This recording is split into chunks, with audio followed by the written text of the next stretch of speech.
Ceci est l'histoire de la conversion d'une famille grâce à la foi et l'espérance en Christ. Nous vous présentons la famille ainsi que leur situation tant temporelle que spirituelle. Cette famille est composée de 4 membres. Le père William, la mère Adèle et une fille Julie, âgée de 20 ans. Un dimanche, Adèle vient à la chapelle avec un cœur lourd et surtout beaucoup de questions en tête en lien avec sa famille. Elle se demandait avec beaucoup de peine comment allait-elle aider sa fille de 20 ans à revenir à l'église après avoir été inactive pendant 3 ans. Est-ce qu'un jour son mari acceptera l'église et ainsi rentrer dans les eaux du baptême et devenir membre de l'église de Jésus-Christ des saints des derniers jours? Aura-t-elle l'occasion d'aller au temple avec sa famille?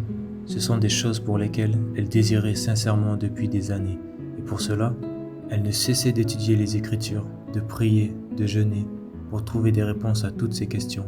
Elle avait foi que Dieu l'entendait dans chacune de ses supplications. Cependant, voyant aucun changement depuis ces années, elle commença à désespérer. Puis, un dimanche du mois de février, au cours d'une classe d'école du dimanche à la chapelle de Rivière-Salée, la mère de famille était particulièrement touchée par la leçon enseignée.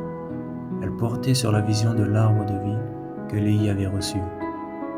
Pendant tout le long de la leçon, elle se voyait dans le personnage de Léhi qui désirait que sa famille mange aussi du fruit de l'arbre de vie. C'est à ce moment-là qu'elle prit conscience que Dieu lui avait envoyé un rayon d'espoir dans son épreuve. Le soir même, elle s'agenouilla au bord de son lit et dit « Merci Seigneur de m'avoir redonné l'espérance à travers cette leçon. Puisses-tu aider ma famille à trouver de la joie durable venant à toi. » À partir de ce dimanche, la vie de cette petite famille commença à changer. Un soir, alors que William avait passé une journée désagréable au travail, il rencontra les missionnaires sur le chemin du retour. Il les reconnut et il sentit qu'il devait s'arrêter et discuter avec eux. Il s'arrêta et leur demanda où ils allaient et qu'est-ce qu'ils faisaient. Les missionnaires lui répondirent qu'ils rentraient chez eux. Cependant, ils sentirent l'esprit les pousser à discuter avec William. Alors ils lui demandèrent s'ils pouvaient le visiter un instant pour discuter. Et à son grand plaisir inconscient, William accepta immédiatement l'invitation et appela sa famille pour les prévenir de leur venue.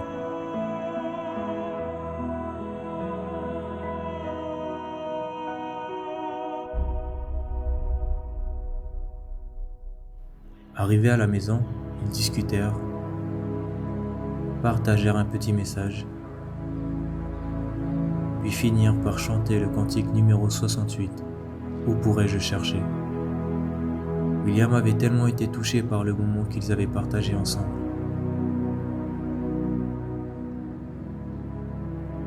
Encore une fois, il sentit un murmure le poussa à demander s'il pouvait prier avec sa femme.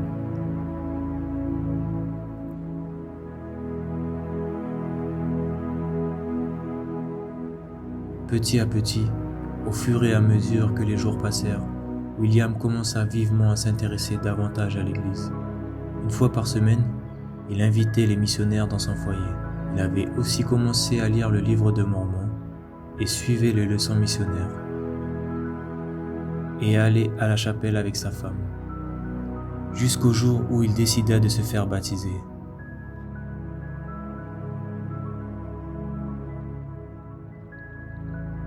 Lors de son baptême, il témoigna qu'il n'avait jamais autant ressenti une joie et une paix dans son âme, malgré toutes les épreuves qu'il avait eues pendant sa préparation. Il témoigna aussi qu'il n'avait jamais autant vu sa femme aussi souriante et joyeuse de la décision qu'il avait prise.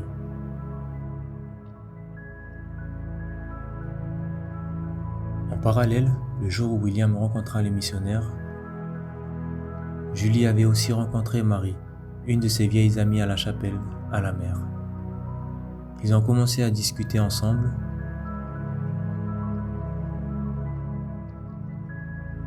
à échanger leurs contacts, et l'amie l'avait même invité à venir dimanche à la chapelle pour pouvoir renouer les liens. Julie ne répondit pas immédiatement, mais lui dit qu'elle y réfléchirait.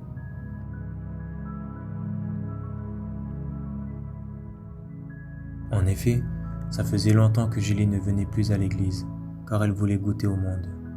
Cependant, elle commençait aussi à se poser des questions sur ce qu'elle devait faire de sa vie.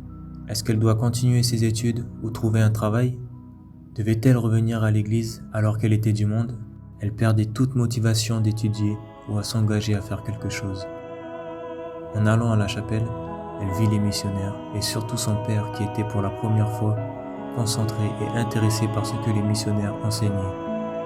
À ce moment-là, elle se dit que tout ça n'était pas une coïncidence et se demanda: est-ce que Dieu me fait un signe de revenir à lui?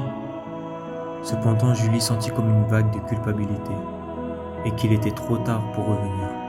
Dieu ne lui pardonnerait sûrement pas de l'avoir mis de côté toutes ces années. Plus les jours passaient et plus cette pensée et ce mal-être lui restaient dans la tête. Habituellement, quand elle est avec ses amis, Julie était heureuse. Cependant, elle commençait à moins bien se sentir en leur compagnie. Elle décida donc d'aller parler à Marie et lui expliqua tout ce qu'elle avait à l'esprit et sur le cœur. Elle lui expliqua qu'elle voyait son père suivre les enseignements missionnaires et qu'elle voulait aussi faire des efforts pour revenir, mais qu'elle sentait aussi que c'était trop tard. Alors Marie, reconnaissante et heureuse de sa confession, lui lit une simple écriture. Voici celui qui s'est repenti de ses péchés et pardonné. Et moi le Seigneur, je ne m'en souviens plus. Doctrine et Alliance 58-42. Sur ces paroles, Marie relança son invitation à venir à la chapelle dimanche et lui dit qu'elle l'attendait et l'accueillerait avec joie devant la porte. En entendant Marie, Julie s'est sentie légère et a finalement accepté l'invitation.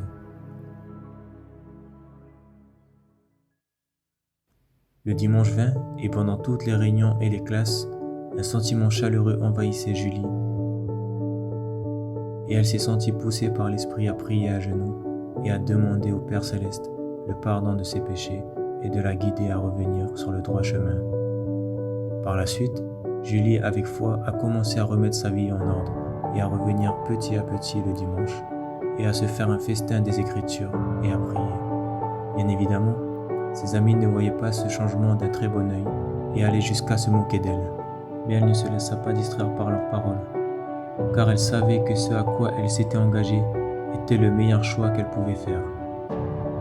Plusieurs mois plus tard, elle était devenue la meilleure version d'elle-même. Elle avait remis sa vie en ordre grâce à l'Évangile et s'était repentie de ses péchés grâce à sa foi en Jésus-Christ. Cependant, elle se posait toujours la question de « qu'est-ce que je vais faire après ?» Et elle a prié pour savoir la volonté de Dieu, et instantanément, elle a reçu sa réponse à travers le murmure doux et léger du Saint-Esprit, qui lui murmurait « Mission ». Elle sut que Dieu avait entendu ses prières ferventes et que l'Esprit venait tout juste de renforcer son témoignage en lui chuchotant d'aller en mission. Suite à cela, elle commença à préparer son dossier missionnaire, et quand elle l'annonça à ses parents, tous deux furent heureux et émus de sa décision, en particulier sa mère, qui avait vu son parcours avant et après, et toutes les choses qu'elle avait délaissées pour pouvoir revenir sur le chemin menant au Christ. 6 mois plus tard, la petite famille est devenue ferme dans l'église. William avait reçu un appel dans sa paroisse, et Julie avait aussi envoyé son dossier missionnaire et n'attendait plus que sa lettre.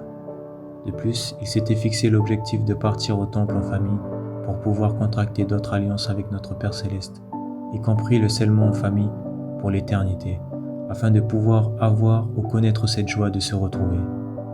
Ils se sont préparés diligemment et partirent au temple de Nouvelle-Zélande, où ils furent scellés pour le temps et pour l'éternité.